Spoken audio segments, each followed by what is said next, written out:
Hi everyone, please come join us as we enjoy a meal at an amazing ramen house and then spend some fascinating hours at the National Museum of Malaysia. We hope you love it.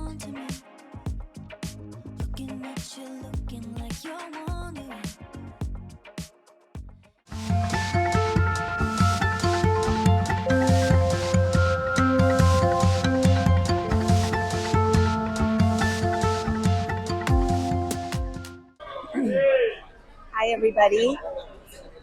I'm not too sure just what I'm eating right now, but we found a really happening little Japanese ramen restaurant. Just stumbled on it in a mall. And this is the appetizer, I guess. Came in all these little pots on the table.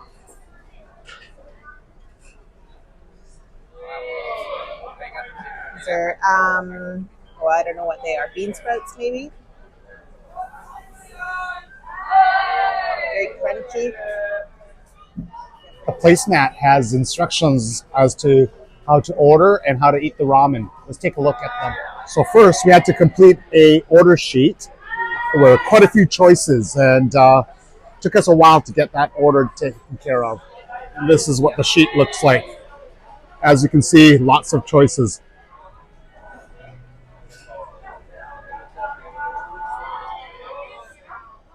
Thank you. Mm. Wow, that was beautiful, hey? So both Sally and I, we ordered the ramen. We ordered it with the pork broth, which is quite rich in color. Let's give it a taster. Mm. Oh, it's really good. Excellent pork broth. We have char siu. We also both got a flavored egg. So good. I have leek in mine and a bit of bamboo shoot. And actually, I have extra noodles coming afterwards. So let's try a bit more broth. Mm. I won't put any extra toppings on yet. I'm going to just keep going with the ramen. Mm.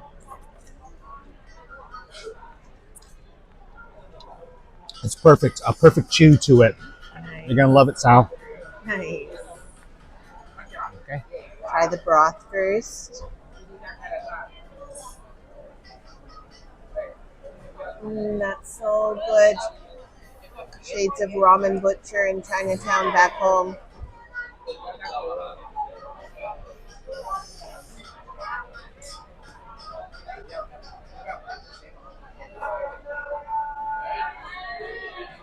The egg is flavorful, though it's maybe I left it in the broth a bit too long. It's not as runny as I quite like it, but it's nice with the seaweed.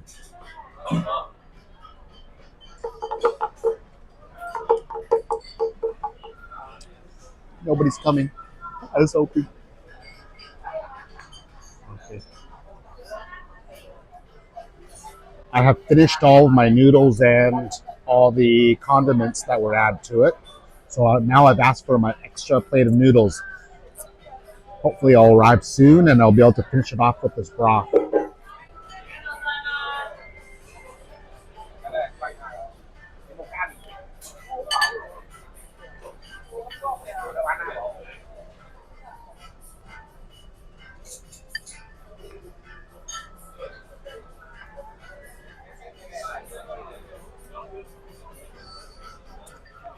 Alrighty.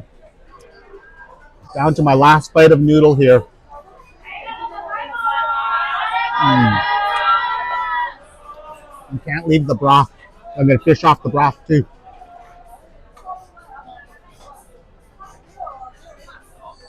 I love the way that as people arrive and are being seated, everyone calls out and greets them as they enter.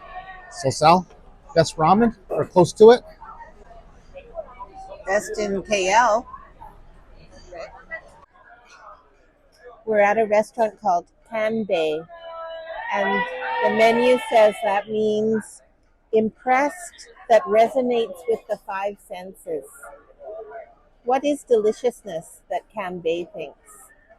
We feel delicious when our heart is filled and impressed while enjoying the environment that we dine in heartwarmingly.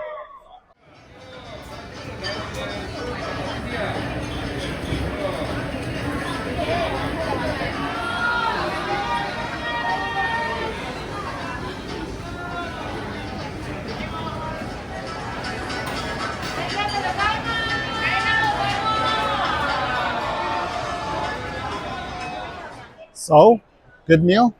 That was a really good meal. Yeah, we enjoyed it. And Fun. place is called Canby, which we didn't know anything about. We were just out walking. There was a loud cheer, and we looked, and people who were lined up were cheering because the door had just opened, or the restaurant had just opened. But take a look at the lineup right now. Good meal. Come talk to me. I love the way you're on to me. Looking at you, looking like you're wondering. Looks like there's 4 sections to this museum. As we make our way through, we'll try to share some of the interesting facts with you.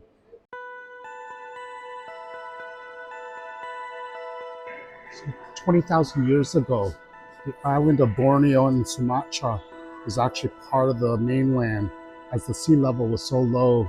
And it's since the last ice age, 20,000 years ago, when the sea level rose with the melting of the ice.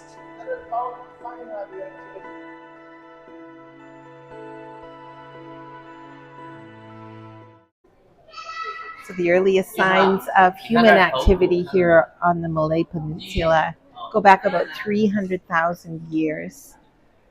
They found tools that were about 75,000 years ago. They think the people were pretty nomadic and lived in caves for shelter at night.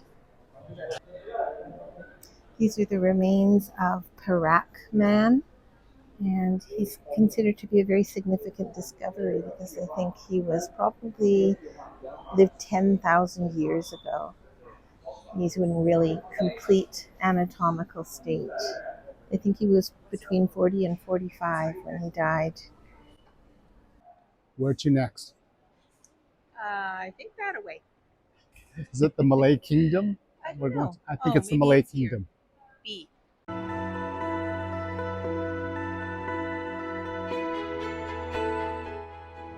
From the 2nd and 3rd centuries, prior to being invaded by European powers, the Malay Peninsula was a group of independent kingdoms. Indian seafarers came to trade and introduced their food and religion to the indigenous people. Tin was the primary trading commodity. We recognize that while some people think of colonization as something positive, where something is brought to land, we also recognize it's really an invasion of the land and taking it from the original inhabitants. So next section will be about the Portuguese, the Dutch, and the British and how they moved into this area of the world. To me, colonization means they made it a colony of their own country and completely disregarded the fact that it was already a kingdom and nation, a very strong one that had been in existence for centuries. Malaysia was taken over by the Portuguese in 1509, then by the Dutch in 1602, and then by the British in the early 1800s. It didn't win its long fight for independence until the mid-20th century.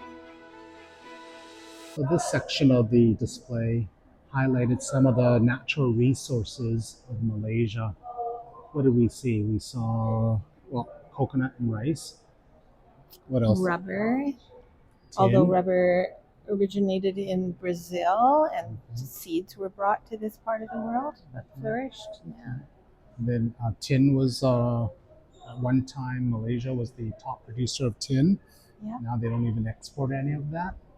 Yeah. And then what else did we see? Oh, did we say black pepper and No.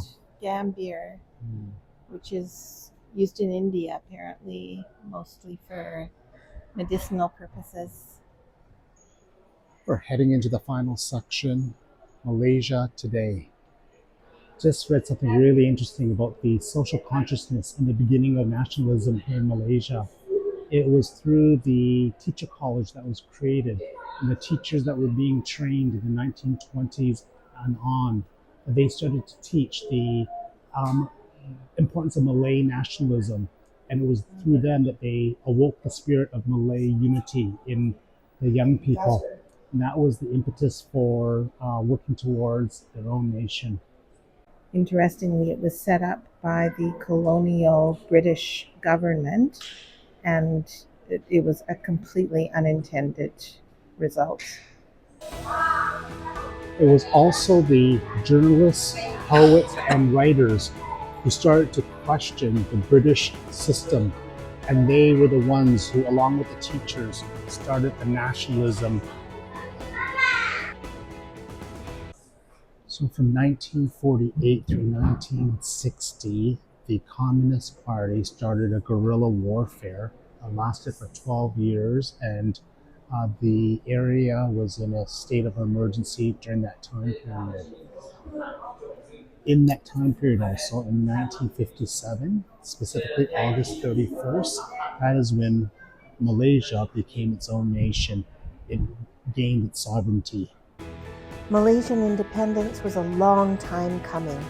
The British finally withdrew from the area in 1957, and a huge crowd gathered to hear the new Malaysian Prime Minister announce that freedom was finally here. His cries of "Merdeka! Merdeka! Merdeka!" rang out around the square. In behind me there is a picture of Tunku, who was the first Prime Minister of Malaysia, and the word up on the wall, Merdeka. We've seen that all over the place. It's a train station, there's a square named after that, and a neighborhood.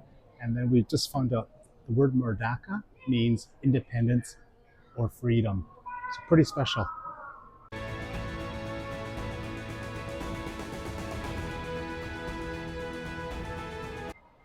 So Sal, we just went through all four galleries. What are your, or what's a highlight for you?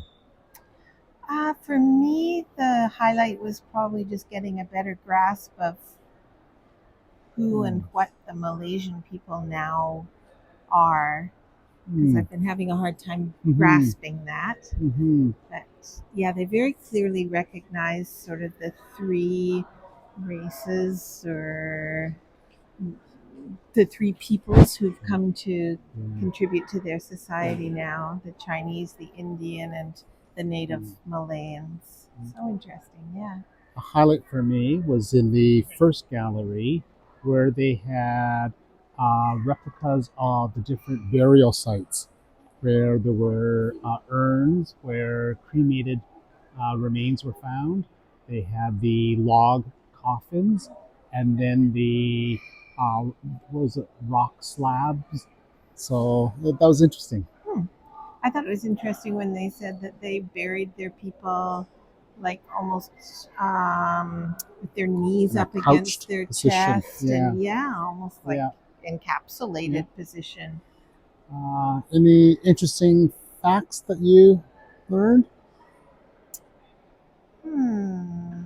I don't know. It's such a long history of battling to get their independence back, and such a prized location globally for trade reasons. I thought it was really interesting, just the importance of teachers from the teacher colleges and how they were trained and how they were the what started the nationalist movement in the youths. So I thought that was really interesting. It was, yeah. Would you recommend this museum to visitors? I would. I think it's a great museum. I think it's a great one to maybe visit in the first couple of days when you're here, so it gives you a good understanding of Kuala Lumpur, Malaysia, the people, the culture, the history. It's a good one. Yeah. Thanks so much for joining us on our wanderings. We hope you'll like, subscribe, and comment. Take care, everyone, and see you all again soon.